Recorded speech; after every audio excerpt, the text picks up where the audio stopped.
అందరికీ నమస్కారం. నేను మీ గోపాల్ అయ్యంగార్. శ్రీమతి రామానుజాయ నమః.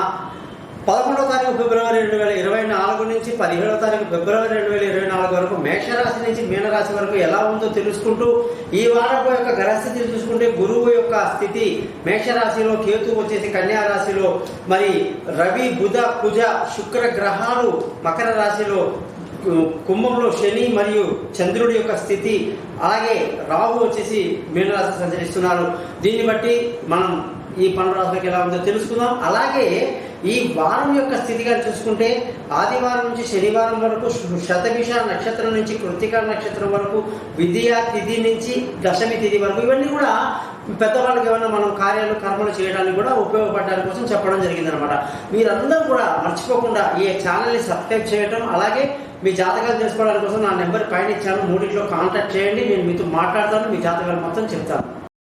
మిథున రాశి వాళ్ళకి 11వ తారీఖు ఫిబ్రవరి నుంచి 17 ఫిబ్రవరి వరకు మరి బుధుడి యొక్క స్థితి అష్టమంలో ఉండడం, మరి ఏ పని అనుకున్నా కూడా అందులో కాస్త నిదానంగా ఉండడం, ఆటంకాలు కలగడం, కొంచెం మానసిక స్థితి గందరగోళంగా ఉండే అవకాశాలు లేకపోలేదు. మీ జాతకాలు తెలుసుకోవాల్సిన సమయం ఇది బాగుంటుంది కాబట్టి దయచేసి తెలుసుకోండి. మీ యొక్క సూర్యుడి యొక్క మార్పు వల్ల బంధువుల స్నేహితుల సహాయ సహకారాలు పెద్దగా లభించవు. అలాగే విలువైన వస్తువులు, భూములు, వాహనాలు కొనడానికి కూడా అనుకూలంగా లేదు. దానికి కూడా మీ జాతకాలు చూడాల్సిన పరిస్థితి కనిపిస్తుంది. పిల్లల వ్యవహారంలో ఈ వారంలో వాళ్ళ యొక్క దూర ప్రయాణాలు కానీ విదేశీయానాలు కానీ కొంత ఇబ్బంది కలిగే అవకాశం ఉంటాయి, జాగ్రత్త వహించాలి.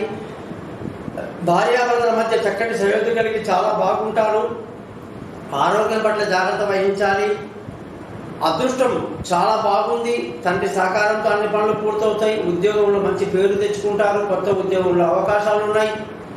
వ్యాపారస్తులందరికీ కూడా ఈ వారం వ్యాపారంలో కొన్ని ఇబ్బందులు, కష్టాలు ఉండే అవకాశం ఉంటుంది, జాగ్రత్త వహించాలి. ఈ వారం అంతా కూడా బుధ మంత్రాన్ని 17 సార్లు చదువుతూ ప్రియాంబు కలికాశ్యామం రూపేణ ప్రతిబంబుతం సౌమ్యం సత్వగుణోపేతం తం బుధం ప్రణమామి అనే మంత్రం చదవండి, మంచి జరుగుతుంది.